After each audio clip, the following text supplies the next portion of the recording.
आकाशवाणी. माधवी कुलकर्णी आपल्याला बातम्या देत आहे. ठळक बातम्या. भूतानमधल्या रुपे कार्डच्या दुसऱ्या टप्प्याचं पंतप्रधान नरेंद्र मोदी आणि भूतानचे पंतप्रधान लोटे त्शेरिंग यांच्या हस्ते आज उद्घाटन. दहशतवादाविरोधातल्या लढाईत एकमेकांना पाठिंबा देण्याला भारत आणि युरोपीय देशांची सहमती.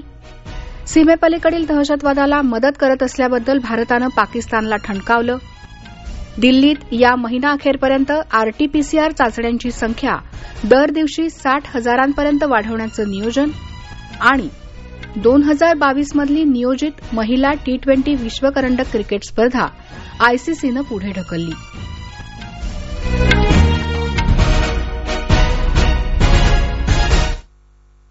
आता सविस्तर बातम्या. पंतप्रधान नरेंद्र मोदी आणि भूतानचे पंतप्रधान लोटे त्शेरिंग आज भूतानमधल्या रुपे कार्डच्या दुसऱ्या टप्प्याचं उद्घाटन करणार आहेत. गेल्या वर्षी पंतप्रधान मोदी यांच्या भूतान दौऱ्याच्या वेळी रुपे कार्डच्या पहिल्या टप्प्याला सुरुवात झाली होती. यामुळे भूतानमध्ये प्रवास करणाऱ्या भारतीय पर्यटकांना तिथल्या एटीएम यंत्रांवर आणि विक्री केंद्रांवर रुपे कार्डचा वापर करणं शक्य होत आहे. आता दुसऱ्या टप्प्यात भूतानच्या नागरिकांना भारतातल्या रुपे जाळ्याचा उपयोग करता येणार आहे, असं परराष्ट्र व्यवहार मंत्रालयाचे प्रवक्ते अनुराग श्रीवास्तव यांनी काल सांगितलं. भारत आणि युरोपीय महासंघादरम्यान काल दहशतवादाचा सामना या विषयावरची 12वी बैठक झाली. दूरदृश्य प्रणालीद्वारे झालेल्या या बैठकीत दहशतवादाविरोधातल्या लढाईत एकमेकांना पाठिंबा देण्याचं मान्य करण्यात आलं. सीमेवरून होणाऱ्या घुसखोरीबरोबरच इतर सर्व प्रकारच्या दहशतवादाचा यावेळी निषेध करण्यात आला. युरोपमध्ये काही दिवसांपूर्वी झालेल्या दहशतवादी हल्ल्यांचा भारतानं यावेळी निषेध व्यक्त केला.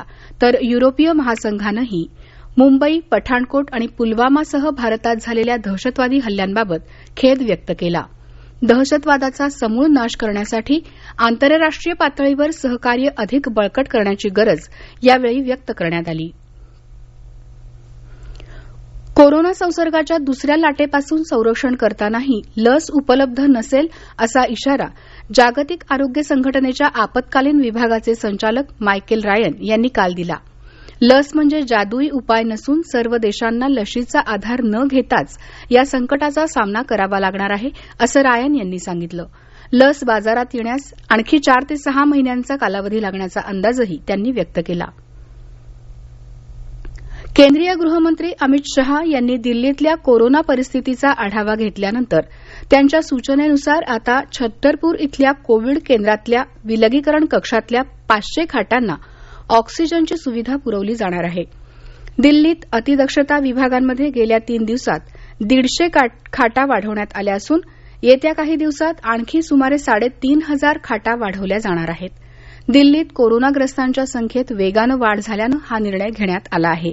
दिल्लीत आरटीपीसीआर चाचण्यांची संख्याही या महिनाअखेरपर्यंत दर दिवशी 60,000पर्यंत वाढवली जाणार आहे.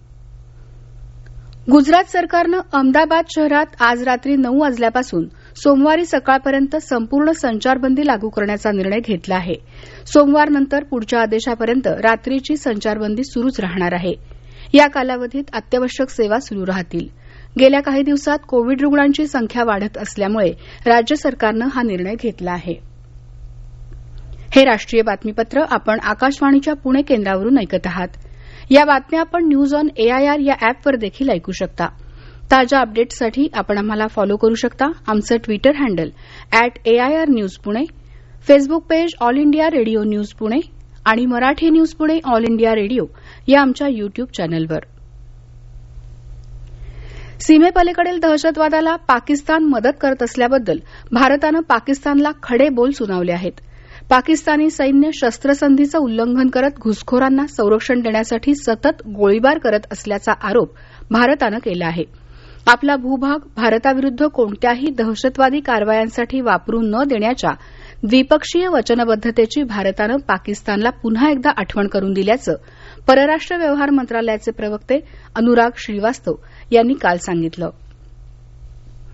नियंत्रण रेषा ओलांडून भारतात घुसखोरी करण्याचा प्रयत्न करणारा एकही दहशतवादी जिवंत राहणार नाही, असा परखड इशारा लष्कर प्रमुख जनरल मनोज नरवणे यांनी काल दिला. जम्मू काश्मीरमध्ये नगरोटा भागात दहशतवाद्यांविरोधात लष्कर आणि पोलिसांनी मिळून केलेल्या कारवाईची प्रशंसा करताना ते बोलत होते. सैन्य दल, पोलीस आणि निमलष्करी दलांच्या योग्य समन्वयानं ही कारवाई यशस्वी झाल्याचं त्यांनी नमूद केलं.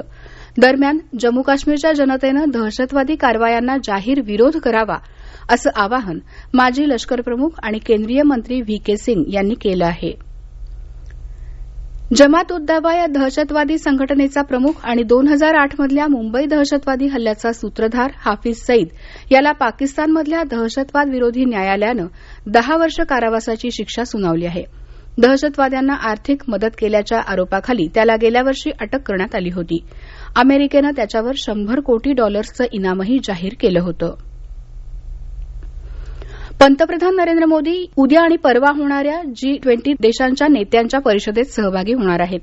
दूरदृश्य प्रणालीच्या माध्यमातून होणाऱ्या या परिषदेच्या अध्यक्षस्थानी सौदी अरेबिया असून 21व्या शतकातील सर्वांसाठी असलेल्या संधींचा शोध ही परिषदेची मध्यवर्ती संकल्पना आहे. परराष्ट्र व्यवहार मंत्रालयाचे प्रवक्ते अनुराग श्रीवास्तव यांनी काल याबाबत माहिती दिली.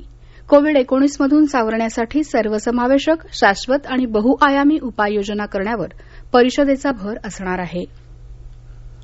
कोरोना संसर्गामुळे बसलेल्या फटक्यातून जागतिक अर्थव्यवस्था सावरत असली तरी अनेक देशांमध्ये संसर्गाचं प्रमाण पुन्हा एकदा वाढत असल्यानं अर्थव्यवस्था मूळ पदावर येण्याचा वेग मंदावण्याची शक्यता असल्याचं आंतरराष्ट्रीय नाणेनिधी संघटनेनं काल सांगितलं. G20 देशांच्या परिषदेच्या पार्श्वभूमीवर नाणेनिधीनं अर्थव्यवस्थेबाबतचा अहवाल प्रसिद्ध केला आहे. देशाच्या विविध भागांमध्ये छठ पूजा उत्साहात साजरी केली जात आहे. 4 दिवसांच्या या उत्सवाची सांगता उद्या उगवत्या सूर्याला अर्घ्य देऊन होणार आहे. राष्ट्रपती रामनाथ कोविंद यांनी छठ पूजेनिमित्त जनतेला शुभेच्छा दिल्या आहेत. आज जागतिक बालदिन आहे. मुलांसाठी आनंददायी विश्व निर्माण करण्याच्या हेतूनं बाल हक्कांबाबत आवाज उठवणं, मुलांचे अधिकार साजरे करणं आणि त्यासाठी संवाद आणि कृती यावर भर देणं यासाठी हा दिवस साजरा केला जातो.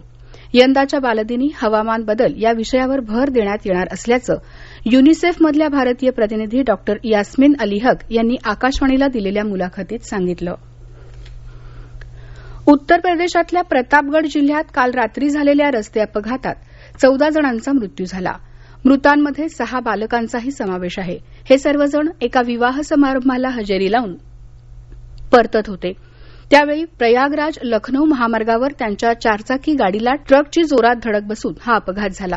पोलिसांनी तातडीनं घटनास्थळी धाव घेत अपघातातील जखमींना रुग्णालयात दाखल केलं. दक्षिण आफ्रिकेत 2022 मध्ये नियोजित असलेली महिला T20 विश्वकरंडक क्रिकेट स्पर्धा आंतरराष्ट्रीय क्रिकेट परिषदेनं पुढे ढकलली आहे.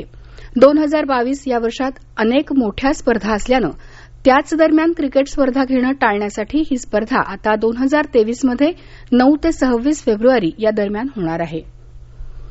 लंडन इथं सुरू असलेल्या ATP फायनल्स टेनिस स्पर्धेत स्पेनच्या राफेल नदाल यानं ग्रीसच्या स्टेफानोस सित्सिपास याचा 6-4, 4-6, 6-2 असा पराभव करत स्पर्धेच्या उपांत्य फेरीत प्रवेश केला आहे.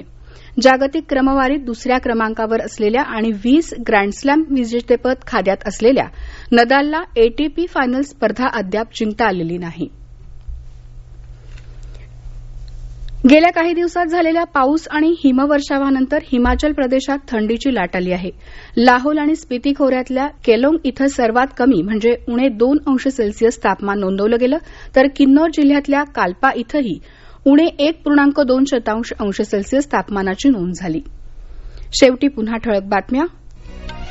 भूतानमधल्या रुपे कार्डच्या दुसऱ्या टप्प्याचं पंतप्रधान नरेंद्र मोदी आणि भूतानचे पंतप्रधान लोटे त्शेरिंग यांच्या हस्ते आज उद्घाटन. दहशतवादाविरोधातल्या लढाईत एकमेकांना पाठिंबा देण्याला भारत आणि युरोपीय देशांची सहमती. सीमेपलीकडील दहशतवादाला मदत करत असल्याबद्दल भारतानं पाकिस्तानला ठणकावलं.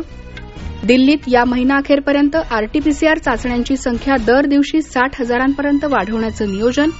आणि 2022 मध्ये नियोजित महिला T20 विश्वकरंडक स्पर्धा ICCनं पुढे ढकलली.